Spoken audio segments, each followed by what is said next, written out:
Capítulo 1. Un entierro. Esa mañana enterraron a Sebastián. El padre Pernía, que tanto afecto le profesó, se había puesto la sotana menos surcida, la de visitar al obispo, y el manteo y el bonete de las grandes ocasiones. Un entierro no era un acontecimiento inusitado en Ortiz. Por el contrario, ya el tanto arrastre de las alpargatas había extinguido definitivamente la hierba del camino que conducía al cementerio, y los perros seguían con rutinaria mansedumbre a quienes cargaban la urna o les precedían señalando la ruta 1000 veces transitada. Pero había muerto Sebastián, cuya presencia fue un brioso pregón de vida en aquella aldea de muertos, y todos comprendían que su caída significaba la rendición plenaria del pueblo entero. Si no logró escapar de la muerte Sebastián, joven como la madrugada, fuerte como el río en invierno, voluntarioso como el toro sin castrar, no quedaba a los habitantes de Ortiz sino la resignada espera del acabamiento. Al frente del cortejo marchaba Nicanor, el monaguillo, sosteniendo el crucifijo en alto, entre dos muchachos más pequeños y armados de elevados candelabros. Luego, el padre Pernía, sudando bajo la tela del hábito y del sol del llano, seguía los 4 hombres que cargaban la urna, y, finalmente, 30 o 40 vecinos de rostros terrosos. El ritmo pausado del entierro se adaptaba fielmente a su caminar de enfermos. Así, paso a paso, arrastrando los pies, encorvando los hombros bajo la presión de un peso inexistente, se les veía transitar a diario por las calles del pueblo, por los campos medio sembrados, por los corredores de las casas. Carmen Rosa estaba presente, ya casi no lloraba. La muerte de Sebastián era sabida por todos. Ella misma no la ignoraba. Sebastián mismo no la ignoraba. Desde hacía 4 días. Entonces comenzó el llanto para ella. Al principio luchó por impedir que llegara hasta sus ojos la lluvia que le estremecía la garganta. Sabía que Sebastián, como confirmación inapelable de su sentencia de muerte, solo esperaba ver brotar sus lágrimas. Observaba los angustiados ojos febriles espiándole el llanto, y ponía toda su voluntad en contenerlo, y lo lograba, merced a un esfuerzo violento y sostenido para deshacer el nudo que le enturbiaba la voz, mientras se hallaba en la larga sala encalada donde Sebastián se moría. Pero luego, al asomarse a los corredores en busca de una medicina o de un vaso de agua, el llanto le desbordaba los ojos y corría libremente por el rostro. Más tarde, en la noche, cuando caminaba hacia su casa por las calles penumbrosas, y más aún cuando se tendía en espera del sueño, Carmen Rosa lloraba inacabablemente, y el tanto llorar le serenaba los nervios, le convertía la desesperación en un dolor intenso pero llevadero, casi dolor tierno después. Cuando el amanecer comenzaba a enredarse en la ramazón del cotoperí y ella continuaba tendida, con los ojos abiertos y anegados, aguardando un sueño que nunca llegaba. Ahora marchaba sin lágrimas, confundida entre la gente que asistía al entierro. Habían dejado a la espalda las 2 últimas casas y remontaban la leve cuesta que conducía a la entrada del cementerio. Ella caminaba arrastrando los pies como todos, en la misma cadencia de todos, pero se sentía tan lejana, tan ausente de aquel desfile cuyo sentido se negaba a aceptar, que a ratos parecíale que ella y la que caminaba con su cuerpo eran 2 personas distintas, y que bien, la una podía seguir los pasos de autómata hasta el cementerio, en tanto la otra regresaría a la casa en busca del llanto. 2 mujeres la acompañaban. A un lado su madre, doña Carmelita, con el mohín de niño asustado que la vejez no había logrado borrar, llorando, no tanto por Sebastián muerto, como por el dolor que sobre Carmen Rosa pesaba, sintiéndose infinitamente pequeña y miserable por no haber podido evitarle a la hija aquel infortunio. A la izquierda iba Marta, la hermana, preñada como el año pasado, heroicamente fatigada por aquella marcha bajo el sol. Carmen Rosa advertía la atmósfera, la fluencia del amor de las dos mujeres, la ternura de ambas, sosteniéndola para que no diera consigo en tierra. En el trecho final cargaron la urna 4 hombres jóvenes, como Sebastián, aunque no vigorosos como lo fuera él antes de caer. Eran 4 perfiles en ocre, abusados como la cabeza del gavilán. Su juventud naufragaba en las miradas tardas, en los desfiladeros de los pómulos, en los pliegues que circundaban los ojos. Uno de ellos, primo hermano de Sebastián, había venido en burro desde Parapara. Los otros 3 eran de Ortiz, y Carmen Rosa los conocía desde niño. Había corrido con ellos en los márgenes del Paya. Había matado palomas montañeras junto con ellos. El más alto, Celestino, sobre cuyos hombros caía poco menos del peso total de la urna, había estado siempre enamorado de ella, desde que corrían a la par del río y mataban pájaros. Ahora cargaba el cadáver de Sebastián, soportando el mayor peso por ser el más alto, y 2 lágrimas de hombre le bajaban por los pómulos angulosos. Se divisaba ya la tapia del cementerio, su humilde puerta con cruz de hierro en el tope y festones encalados a los lados. Carmen Rosa recordaba el texto del cartelito, escrito en torpes trazos infantiles, que colgaban de esa puerta: no salte, la tapia para entrar, pida la llave. La tapia era de tan escasa altura que bien podía saltarse sin esfuerzo, y no había quien pedir la llave porque nadie cuidaba el cementerio desde que el viejo Lucio murió. El gamelote y la paja sabanera se hicieron dueños de aquellas tierras sin guardián. Campeaban entre las tumbas y por encima de ellas ocultaban los nombres de los difuntos, asomaban por esa tapia diminuta. A escasa distancia de la puerta, la marcha del cortejo se tornó lentísima. Los 4 hombres que llevaban la urna iniciaron con gravedad de ceremonia ritual un viraje de sus pasos destinado a hacer girar el ataúd hasta situarlo al frente del portal del cementerio, como en una conversión de escuadra militar, pero incalculablemente más despacio. 3 de los cargadores gritaban alrededor de aquel que se mantenía en el ángulo delantero izquierdo. Pasos que no daba. Era una evolución muy semejante a la que cumplían los cargadores de la imagen de Santa Rosa, cuando la procesión doblaba en la última esquina de la plaza y tomaba el rumbo de la iglesia. Cesaron los murmullos y los rezos. Las mujeres acallaron el llanto por un instante, y solo se oyó el arrastre isócrono de los pies, un largo y patético chas chas que encerraba para aquellos hombres una honda expresión de despedida. Después lo enterraron. Eso no lo vio Carmen Rosa. Cerró los ojos con desesperada fuerza. Reclinó la cabeza sobre el hombro de su madre. Sintió en la garganta una sal de lágrimas que ya no salían, y en el costado una herida casi física, como una lanza.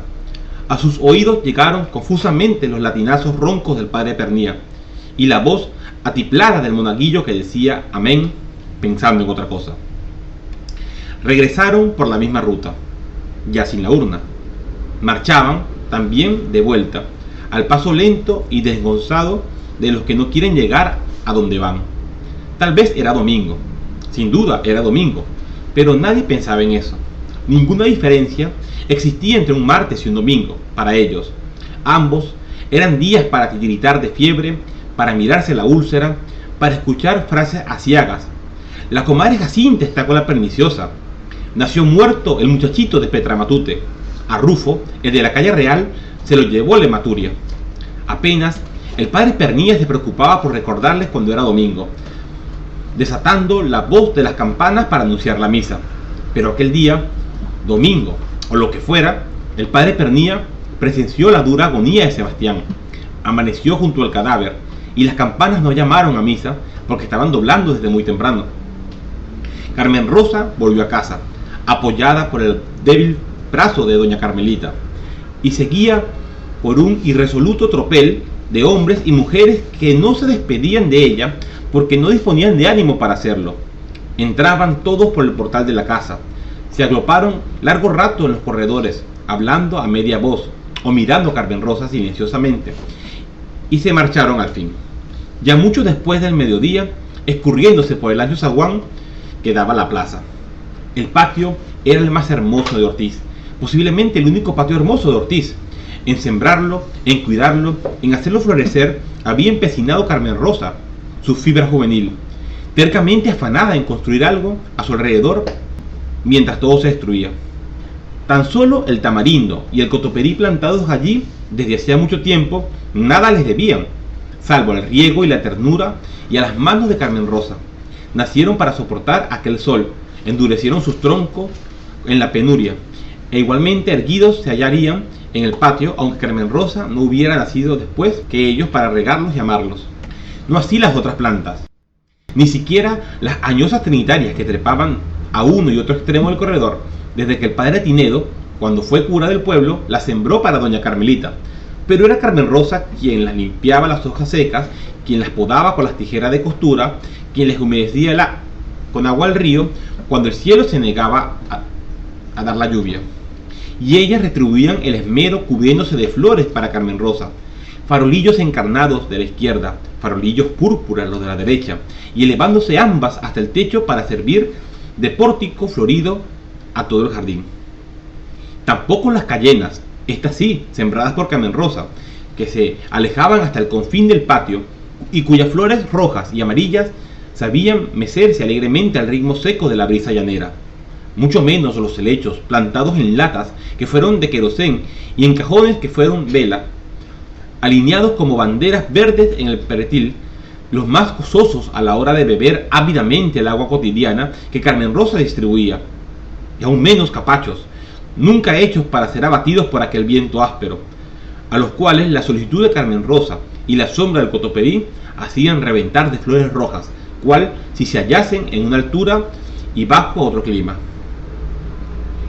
Ni otras plantas más humildes que no engalanaban por las flores, sino por la gracia de sus hojas, cuyos nombres solo Carmen Rosa conocía en el pueblo, una de hojas largas y vetadas y en tonos rojos y pardos, otra de hojas redondas y dentadas, casi blancas, como de cristal opaco, otras de menuditas que ascendían y caían de nuevo con la elegancia de un surtidor. Todas ellas, y la Pascua con sus grandes corolas cosadas, y los llamativos racimos de clavellina, y el guayabo, cuyos frutos eran protegidos desde pintones con fundas de lienzo que los libraban de la voracidad de los pájaros. Todas aquellas plantas debían su lozanía y su vigor, su existencia misma a las manos de Carmen Rosa. Tanto o más le debía la mujer al jardín sembrar aquellas matas, vigilar amorosamente su crecimiento y florecer con ellas cuando ellas florecían. Fue el sistema que Carmen Rosa ideó desde muy niña para abstraerse de la marejada de ruina y lamentaciones que sepultaba lenta y fatalmente a Ortiz bajo sus aguas turbias. Aquel largo corredor de ladrillos que daba vuelta al patio, aquel claustro con pórtico de trinitaria y relieves de helecho, era su mundo y su destino. Desde ese sitio había visto transcurrir tardes, meses, años, toda su adolescencia, oyendo el canto de los cardenales y de los turpiales, respirando el aroma de las flores y el color de las plantas recién mojadas por la lluvia. Y ella creía con firmeza, ¿cómo podría ser de otra manera?, que solamente su presencia en aquel pequeño cosmos vegetal del cual formaba parte, su contacto constante con el verde pulmón, el patio, le había permitido crecer y subsistir, no abatidas por fiebres y úlceras, como por los habitantes del pueblo, sino fresca y lozana como la ramazón de Cotoperí. El patio era diferente después de la muerte de Sebastián. Las lágrimas habían retornado a los ojos de Carmen Rosa, y la silueta altanera del tamarindo le llegaba difuminada, como cuando le enturbiaba el aguacero. Aquel tamarindo de duro tronco era el árbol más viejo del patio, y también el más recio. Ella creyó que Sebastián era invulnerable como el tamarindo, y que jamás el viento de la muerte lograría derribarlo. Y ahora no acertaba a comprender exactamente cómo había sucedido todo aquello. Como el pecho fuerte y el espíritu indócil se hallaban anclados bajo tierra, y el camelote del cementerio, al igual que los cuerpos enclenques y las almas mansas de tantos otros. En el interior de la tienda trajinaba doña Carmelita, escuchaba su ir y venir tras del mostrador, cambiando de sitios frascos y botellas, abriendo y cerrando gavetas. Sabía que su madre realizaba aquellos movimientos maquinalmente, con el corazón estremecido por el dolor de la hija, debatiéndose entre el ansia de venir a murmurarle palabras de consuelo y la certeza de que esas frases de nada servirían. La tienda ocupaba un amplio salón de la casa, situada justamente en la esquina de la manzana, con dos puertas hacia la calle lateral y hacia la plaza de las Mercedes. «Medio kilo de café, doña Carmelita», chilló una voz infantil, y Carmen Rosa reconoció la de Nicanor, el monaguillo que decía men en el cementerio. Después llegaron 2 o 3 mujeres que hablaban en voz baja y respetuosa. Hasta el corredor trascendió apenas el rumor de esas voces y la resonancia del crajín de doña Carmelita, el tintineo de esas monedas, el sonido amortiguado de los pasos que entraron y salieron de la tienda. Así fue atracando la tarde en el patio, haciendo más oscuro el verde del cotoperí, apagando el aliento caliente del sol. Por la puerta del fondo entró Olegario con el burro. A lomos del animal venía al río el barril con agua. Olegario lo descargó a pie del tinajero, como todos los días, y se acercó tímidamente, dando vueltas al sombrero entre las manos torpes para decir: «Buenas tardes, niña Carmen Rosa. La acompaño en su sentimiento». En ese instante sonaron de nuevo las campanas. Era el toque de oración, pero Carmelita se sobresaltó porque no había sentido el correr de las horas, ni apercibido la llegada del atardecer. En el vano de la puerta que unía el salón de la tienda con el corredor de la sala se dibujó la silueta de doña Carmelita. «El ángel del Señor anunció a María», dijo, y Carmen Rosa respondió como todas las tardes y concibió por obra y gracia del Espíritu Santo.